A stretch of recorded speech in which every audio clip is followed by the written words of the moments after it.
के घुंघरू पहन के नाचते हम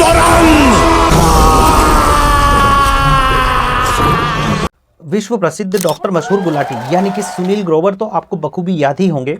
अरे वही जो कि DDLJ यानी कि दूध दही लस्सी जलजीरा से अपने गेस्ट का स्वागत किया करते थे। तो उन सुनील ग्रोवर की एक USP थी कि जिस भी कैरेक्टर को वो प्ले करते थे उसे इस तरह से पकड़ते थे कि उससे बिल्कुल भी इधर या उधर वो ज़रा भी मूव नहीं होते थे।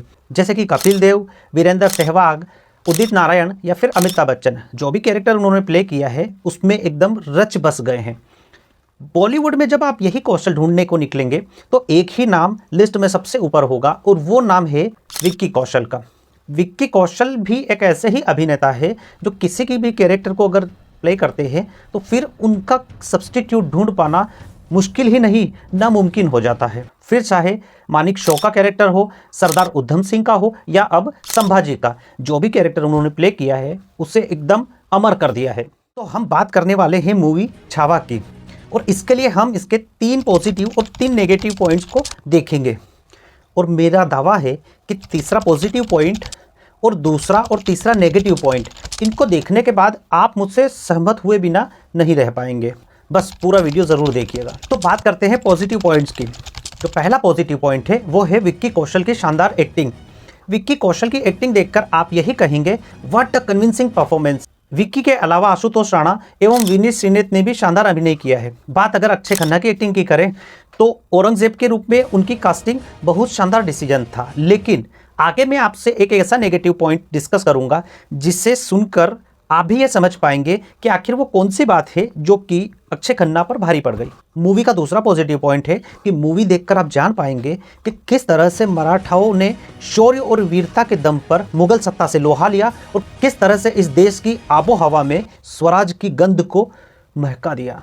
मूवी का तीसरा पॉजिटिव पॉइंट है जब संभाजी अपनी पत्नी को निहारते हुए उनके भाइयों को अपने परिवार का अंग बताते हैं, वहीं येसु भाई भी अपना फर्ज निभाते हुए अपने भाइयों की हर बात में हामी न भरते हुए गलत होने पर उन्हें फटकार लगाती है। ये एक दृश्य एक नज़ीर पेश करता है कि वर्तमान के समय में पति पत्नी के रिश्ते को किस तरह से होना चाहिए। एक पति को चाहिए कि वो अपनी पत्नी के परिवार पर लांछन लगाने की बजाय उसे अपनाए, उसे अपने परिवार का अंग बनाए ताकि उसकी पत्नी का मस्तक अपने ससुराल में हमेशा ऊंचा रहे।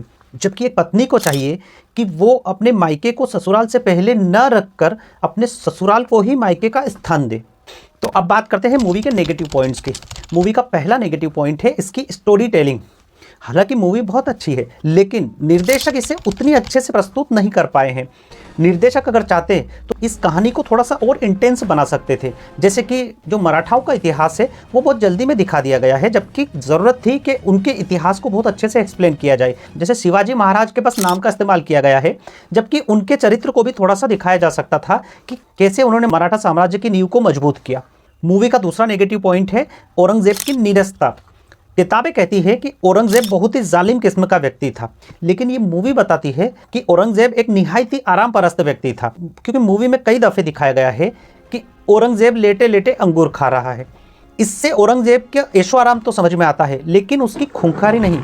असल में किसी भी मूवी में विलेन और हीरो ये ब्लैक और वाइट पर्दे की तरह होते हैं। एक को आप जितना ब्लैक दिखाएंगे दूसरा स्वाभाविक रूप से उतना ही वाइट दिखता जाएगा। तो होता यह है कि इस मूवी में औरंगजेब को उतना खूंखार, उतना ब्लैक दिखा नहीं पाए हैं, जिससे कहानी में इंटेंस थोड़ा कम पैदा होता है। अगर औरंग की खूंखारियत और ज़्यादा उभारी जाती तो कहानी और ज़्यादा दिलचस्प तरीके से दिखाई जा सकती थी और पर्सनली ये मुझे थोड़ी सी कमी लगी मूवी में। मूवी का तीसरा नेगेटिव पॉइंट है कि संभाजी महाराज के उनकी पत्नी के साथ बहुत से इमोशनल संवाद है जो कि उनकी शौर्य गाथा के हिसाब से कुछ अनावश्यक से लगते हैं।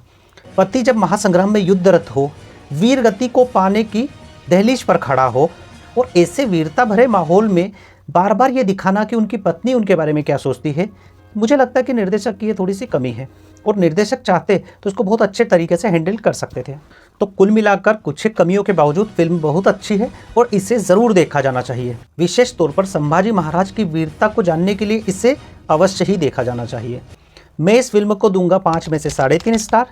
आप इसे कितना स्टार देंगे और आपकी नज़र में ये फिल्म कैसी है कमेंट बॉक्स में ज़रूर मेंशन करें। वीडियो अगर थोड़ा सा भी अच्छा लगा हो तो प्लीज़ इसे लाइक, शेयर और चैनल को सब्सक्राइब कीजिएगा। धन्यवाद।